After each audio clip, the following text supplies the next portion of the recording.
Good afternoon, everyone. Well, I say afternoon, a good day, because a lot of people might be connecting all around the world, so we have to be careful. It could be good morning, good evening, good afternoon to everyone on this channel. Great to have you. This is Making a Difference with Sandra Ukoh. I am Sandra Ukoh by name, an author and a certified John Maxwell speaker, coach, and trainer. And on this channel, we bring people of like minds, people who have made difference in their world, people who have made difference in their lives and as much as their world too. Because before you make a difference, you must first of all affect your life on the positive before the external. So we believe that the people will be bringing once in a while will be great minds, people who have influenced their world, people of integrity and honesty, people we can latch on their experience, and write on and soar, I like the ego. So, and I think we'll be going on further from there. Sandra by name, as Elias said. I'm here with my colleagues, Financial Paul and Mo Smith. We'll be talking and, answering some questions. We want to find out how Mo has been able to work for the past years and how she's been able to influence herself, our family, and our immediate surrounding, people around her. So I'll be leaving the floor for uh, Paul to say something before Mo starts speaking. Paul, do you have anything to say before we leave the floor for Mo to speak?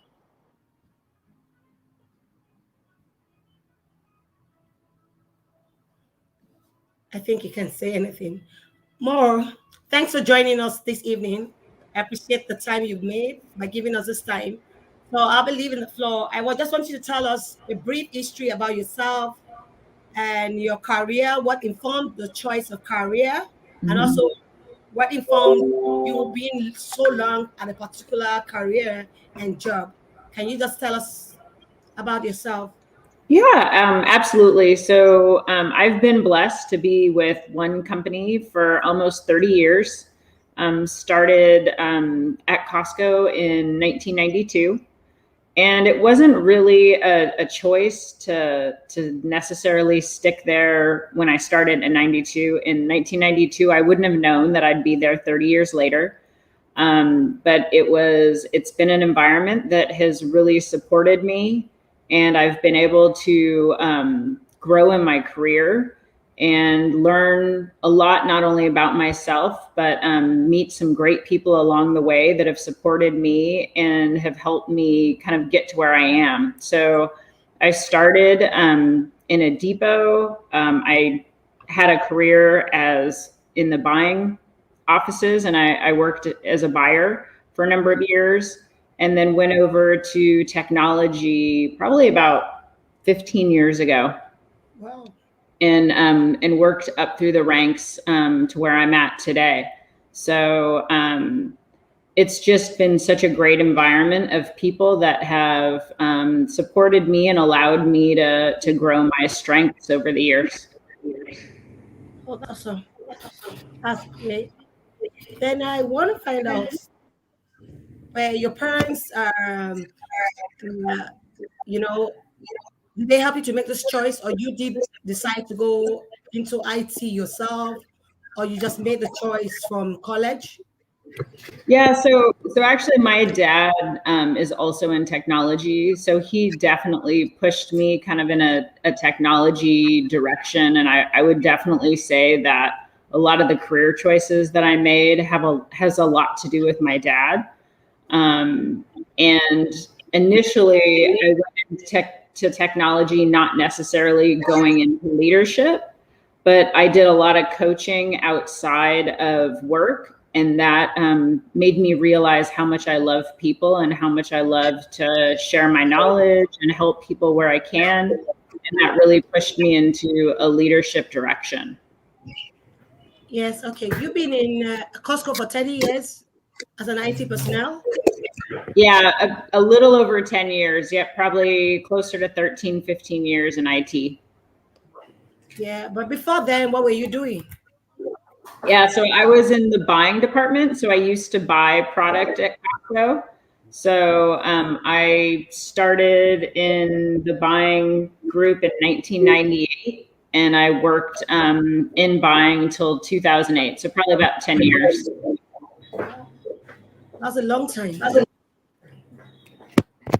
And that means that informed you. And how did you manage with this? Being in the IT industry, I know it sometimes it could keep you longer than necessary. At work, you need to do some things and it's not working out. You have to stay back because we all know that technology is an enabler. So, but sometimes you cannot leave work because technology is not working. Because the people at the front end, the customer service, relies on you ensuring that technology is working for the business to go on. So have you been able to manage that in the period of years you worked as an IT personnel? Yeah, I mean it's a 24/7 job. That's technology. So it's really being as present as you can for your family when you're at home, and then when you're needed to jump in and assist, that's just something that we do. So really making the most of all those moments that you have, so that when you do have to wake up at 2 a.m. and deal with a phone call in the middle of the night, you're ready to do that. I know how demanding that can be. I think I do have a friend in neighbor then, when it's once it's end of month, sometimes she doesn't even return back home for 3 nights. She's in the banking industry. So once it's end of month, because knowing that technology is an enabler and the customers, everyone depends on technology, she can afford to go home. So for a lady pursuing such degree or such career, It's very enormous, and I will tell you, you've done a great one. You're doing a great one. And have you been able to manage it with your relationship? Because you're married, and I'm sure you have a family. So can you tell me, when you before you started life with as a family, and thereafter when you started, how were you able to cope? Yeah, it's one of those things that the only reason I can do what I do is because I do have the support of my husband and my family. My last promotion, I actually asked my husband if he was okay with me taking it because we knew that it was going to be it was a larger responsibility, which means it was going to take me more away from my family. And there were times that I wasn't going to be available as much as I was previously. And ultimately, without his support, there's no way that I could do what I do every day. That's awesome, because I sometimes go to someone that relationship is all you got. Once you do not have a good relationship where you're coming from, there is no way you'll function well at work. And I'm sure because you're getting the kind of support you want from your husband, that's why you've been able to go ahead to do much more. And you've been able to climb your career, staying 30 years doing something in a particular place shows that you have a good support from your family, immediate family, and your surrounding. And I know that you've been there for 10 years. What's your impact to the organization such that a lot of times people leave an organization, they can't go back there? So I want you to tell me some stories around how long you stayed for 30 years, what was the impact there, and when you left, what's the impact on you, your family, and the people around you, how the people see you now, because for you to have been in a company for 30 years, you were a leader. I would say probably maybe a management staff or something. For you to stay consistently for 30 years says a lot about you. It says a lot about your passion. It says a lot about your personality, because a lot of times the youngsters that we have these days, you hardly find people staying in a particular job for this long a time. So I want you to tell me just a little about it, maybe in the next 5, 10 minutes, how you've been able to go through your impact in that organization, how it has impacted you as a person, Yeah. how it impacted your family and the people around you, and what do you stand to gain now for the number of years you've stayed. Because a lot of times when you leave an organization, it leaves a good name for you. You can always go back there, you can send referrals, and people can always go there because you've left a mark in the sand of times.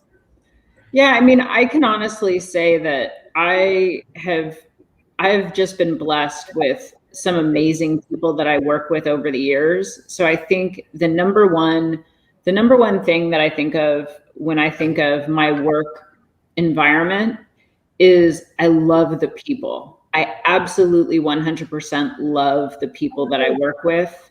Yeah. And without without an environment of just such awesome people, I Yeah. don't think I could have stayed there for 30 years. And then the values of the company are all about taking care of the employee and the member. And I think the values that we have Yeah. attract just good quality people. So those two things alone, and then adding on top of it that every time I've made a career switch, there's been a lot of support from the organization that has allowed me some creativity and flexibility over the last 30 years to make an adjustment when I wanted to make a change. And growing up, my father was in the military, and so I was used to moving all the time. And I love change. I love a new challenge. I love adventure. And I've been able to do that, and I've been able to learn and grow. And I just feel really blessed. I've been very, very blessed and lucky. Yeah. That's awesome. Yeah, I took notes. I was actually taking notes. You spoke about relationship, and I'm going to, relationship is so critical.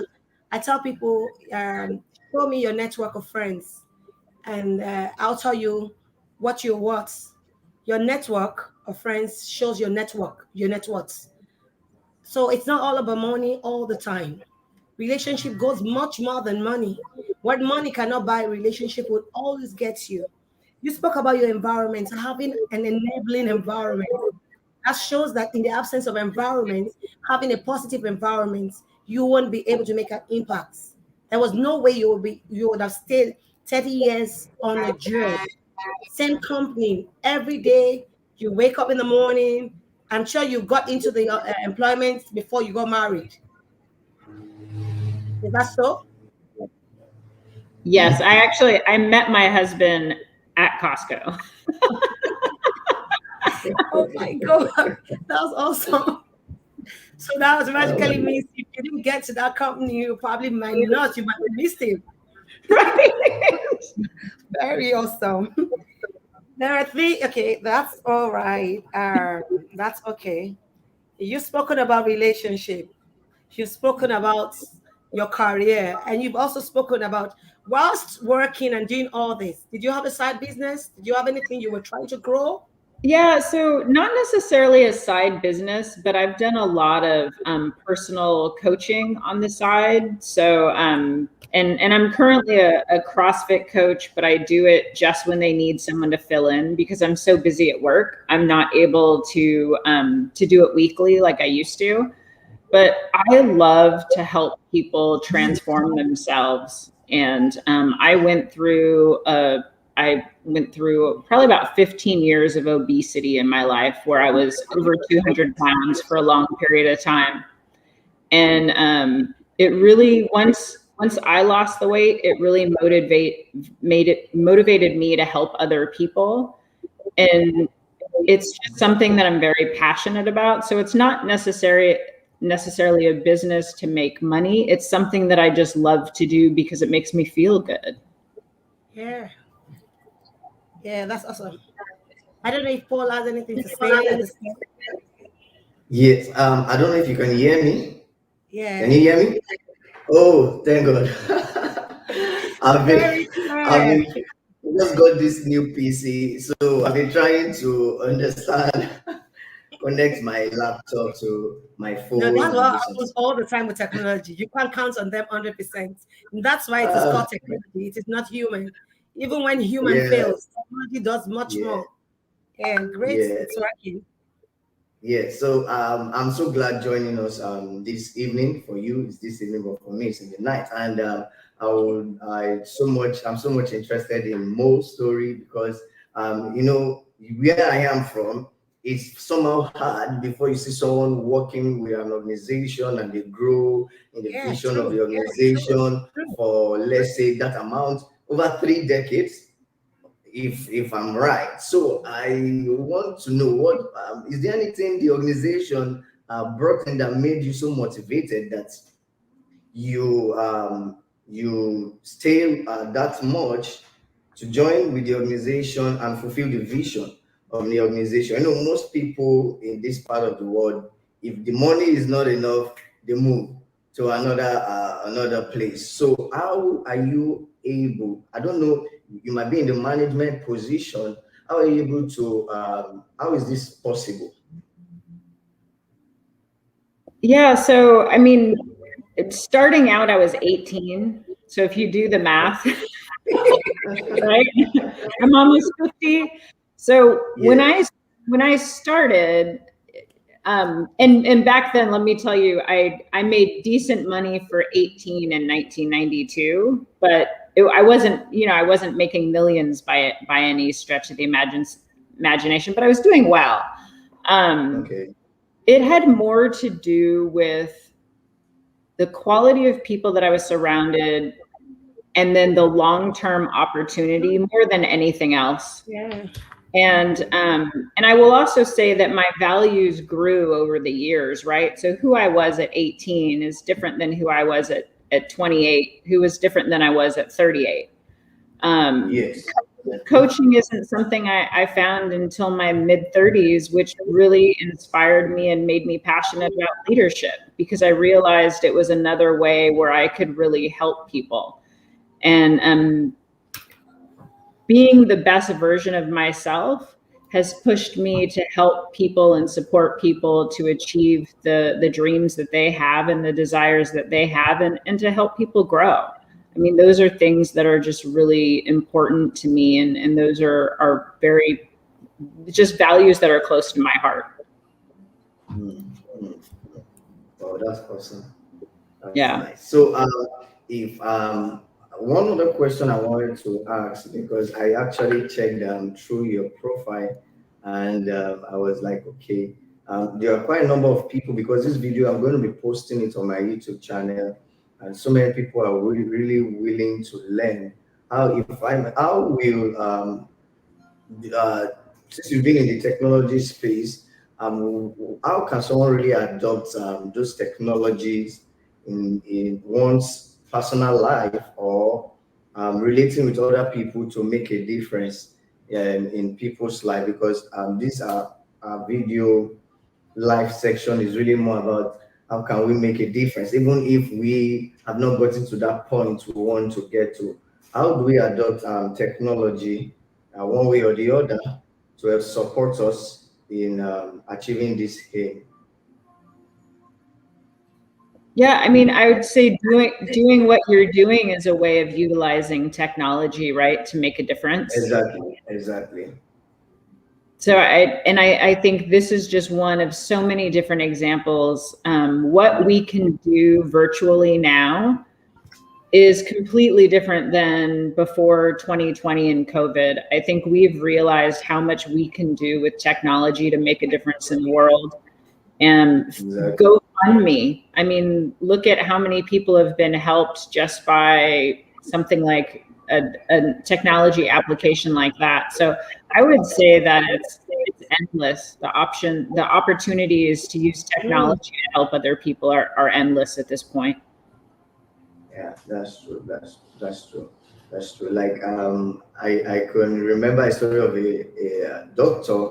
They call her, I think, is the working doctor, and what she does is that our hospital, let's call it an hospital, is somehow mobile. So I don't know how they organized that, and they moved to street markets where people don't really have money to pay their bills in a private organization. So she found a way of making this mobile, adopting some technology, moving to the markets, and helping these people, giving them services at a very ridiculously low amount of money. So people can actually really, one way or the other, we can always make a difference in a little way. For me, also, I never knew I could. In fact, at some point, I was thinking I don't have enough information that I needed, but there were people who don't really know as much as I do. And as I try to explain to them or teach those people in the vein of becoming better, I improve myself. And that way, I was able to make a difference and also improve myself at the other end. Sandra, Yeah, that's awesome. For the doctor, that's a great way of reaching out to the yeah, less privileged and, and yeah, enabling them to get medicals, at a very an affordable rate. Not everybody can go to the clinic, for such a doctor, he's also making a difference. And for Mo, she yeah, said a lot. They said there are three things in life that are critical to anyone: the book you read, the people you surround yourself with, and the career, whatever you do with your time. She's got the right people. She got an enabling environment. She got people. yes. I wrote that She down. loves herself. It's all encompassing. Loving yourself first is number one. You must love yourself for you to be able to love the people around you. You must also surround yourself with the right people. Because if she was in an abusive marriage, abusive environment, she would not be consistent at her job. She probably would have changed job 3, 4 times, or there will be days that Mo will not be able to make it to work because she's not happy where she's coming from. She was fulfilled at home. She loved herself. She loved the people she was working with. She loved her family, and she had an enabling environment. And probably what informed her values were the books she read. So if she probably was not an intentional person, you could see her lifestyle was all wrapped up in a disciplined lifestyle cocoon where she was brought up.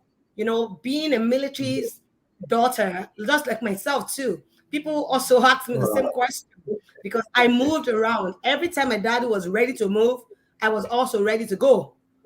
So I never stayed okay. in the place for that long. I had so many places I'd moved to.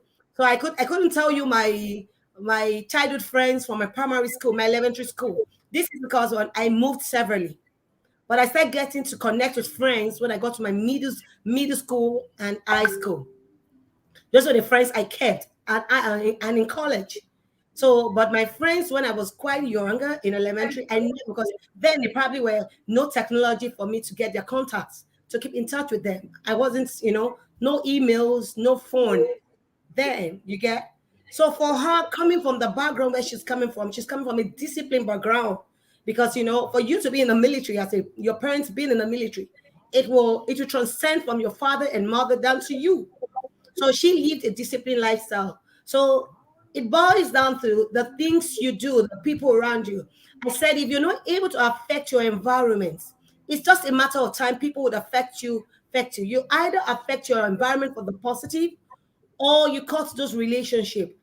Every relationship that you keep that would not take you, or is not taking you to your vision, to your passion, your purpose in life, you do not need to keep such relationship.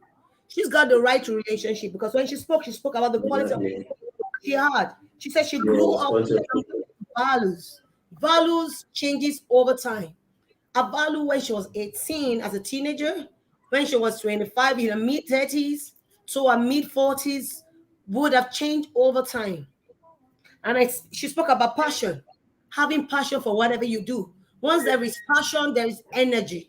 You're able to give it all it takes for you to get to the end of your vision. Where there are no passion, your vision will die and your purpose will be abused. That means there is no reason for you to live. It is said that when purpose of a thing is not known, abuse is inevitable. That means you would not use it rightly. So I took all these notes. She had love for herself, love for people. She's not living a life of significance. She spoke about significance. Now she wants to help people around her. She's not even looking for the money. She was going for helping humanity. And that's how life should be.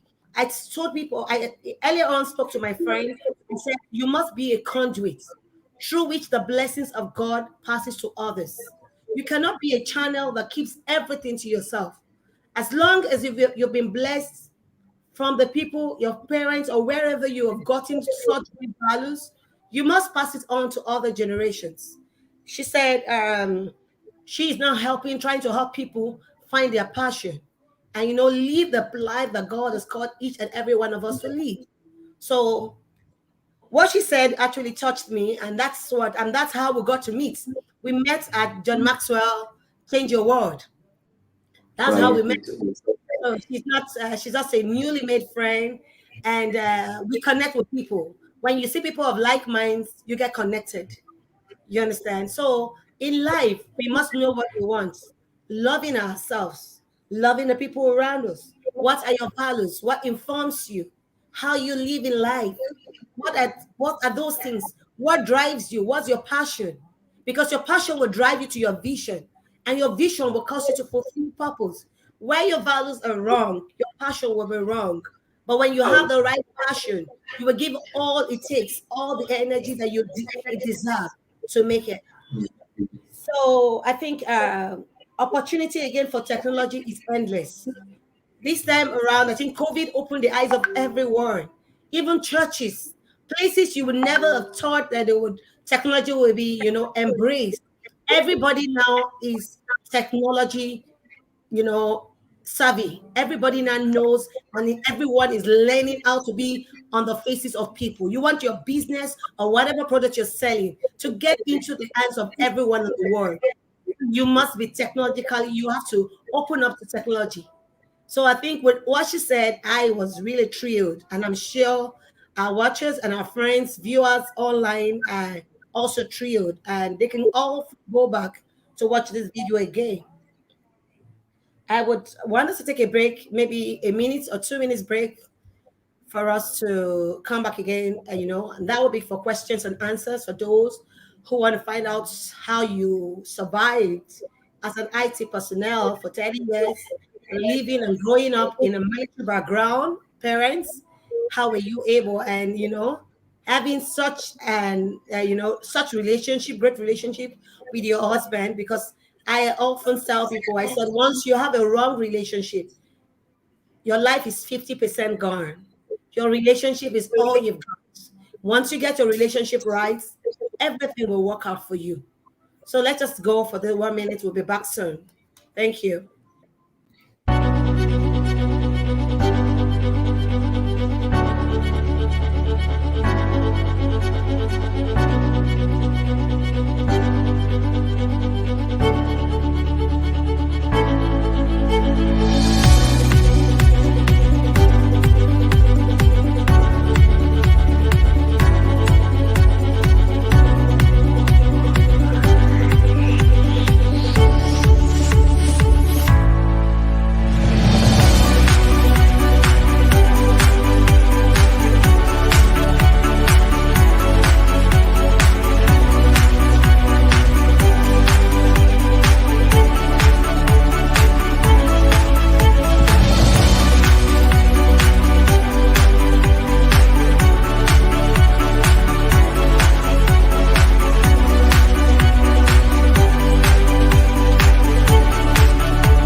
Hey, we're back. Thank you so much for staying true and staying put. Great to have you online all hours watching. And I guess Paul is not back. We'll go on. No, I'm here. I'm here. Okay, great. Yeah, I'm trying to. In summary, what would you say Yeah. life was for you, Mo?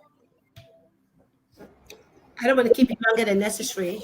Yeah. So in summary, what now, Sandra? I'm sorry, I missed that. I said, in summary, what would you say life was to you? Because I know you're living a life of significance now. You're trying to pass on that which you have gained and gathered over the years. You want to impact your world on the positive. Because this channel basically is making a difference in the life of the people around us, impacting our families, which is the first place of call, then impacting the people around us, our colleagues at work, and impacting the world at large. So I wanted to give a word that people can resonate with, a word that people can take away this channel after this meeting. That okay, I was on this channel and this was what I left with. And also, we probably give a room for people to ask questions. Those who want to ask questions, they can send us their messages via the comment box. Send us a mail via our emails, and we will reach out back to them. Yeah. So ultimately, I think my focus, and I think what all of us can do, is every day try to be the best versions of ourselves. And at the end of the day, I try to reflect on the day and learn from what things I did wrong. Or if I looked back on the day and that wasn't necessarily the best version of me, I try to learn from that every day.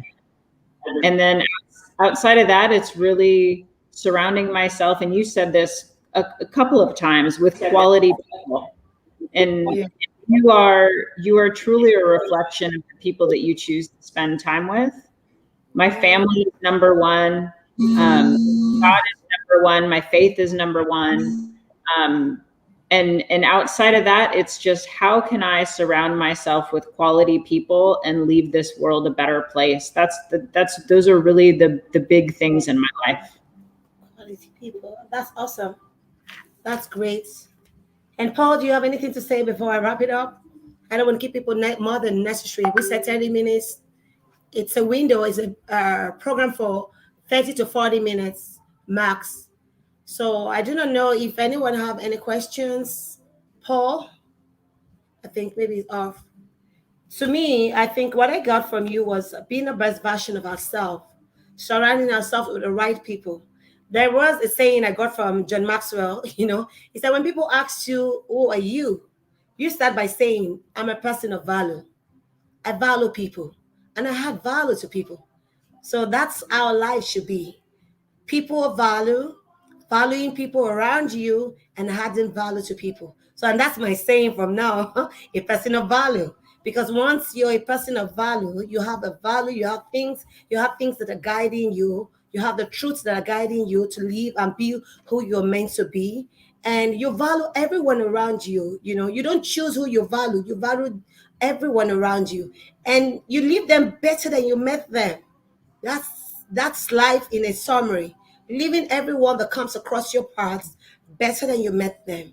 So, and that's a great one for everyone. I think this will be a good point to call it a day. A person of value, adding value to people, and valuing people around us. Thank you so much for your time.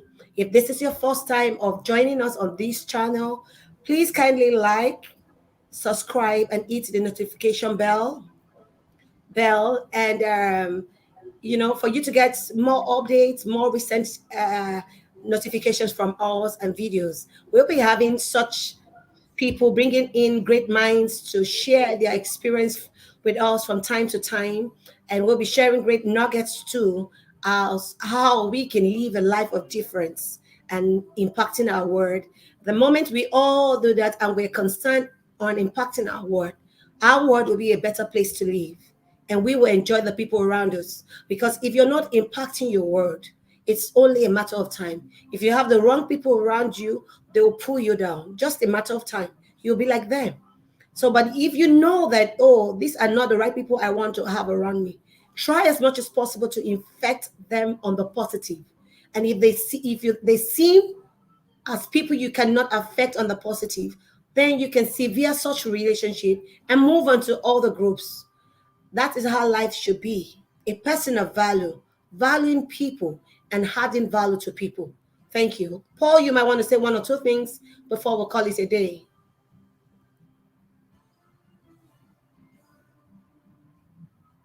We lost you this time around. We can't hear you at all. No, we can't hear you. Thank you so much. We appreciate you for your time. Thank you for joining us. Thank you for joining us. We appreciate you. We look forward to having you on our show next week, Monday, 5 p.m. We actually fluctuate the time to suit our speakers. Today's on was 4 p.m. Tomorrow, next week, will be 4 p.m. Thank you so much and have a blessed day. Thank Bye. you, Sandra. Thank you, Mo. Thank you, Paul. Bye. Guys.